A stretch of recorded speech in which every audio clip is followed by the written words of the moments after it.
One of the biggest mistakes we make as communicators is assuming that if students understand something, they'll remember it. But think about your own life. You probably don't remember every sermon you've ever heard. You don't remember every lesson you sat through in school, but I bet you remember experiences. Maybe it was a mission trip, a campfire conversation, a coach who believed in you, or like a teacher who changed your life. It was like a moment that made you feel something you had never felt before. Experiences stick, and middle schoolers are no different. So when you're preparing to teach, don't just ask yourself, how can I explain this truth? Also ask, how can students experience this truth? Those are two very different questions. Let's say you're teaching about influence. You could explain how one person's choices affect other people. Or you could line up a row of dominoes, knock over the first one, and let students watch influence spread across the room. Now they don't just understand influence, they've seen it. Or let's say you're teaching about hearing God's voice. You could spend 5 minutes talking about slowing down. Or you could invite students to sit in complete silence for 2 minutes. Now they don't just understand listening, they've experienced how difficult and valuable it is. Maybe you're teaching identity. Instead of only telling students that God made them uniquely, hand them a fingerprint card and let them discover that no one else in the room has a fingerprint like theirs. Teaching courage.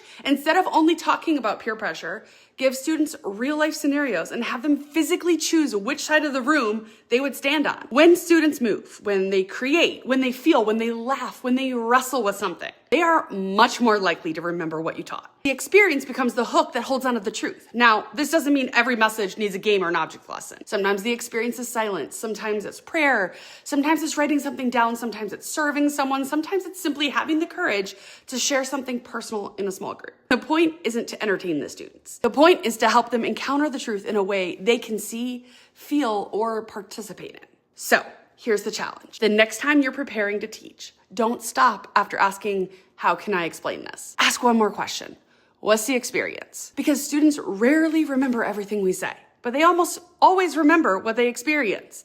And those experiences often become the moments God uses to make his truth stick long after the lesson's over. Great communicators explain truth. Great student ministry leaders create opportunities for students to experience truth.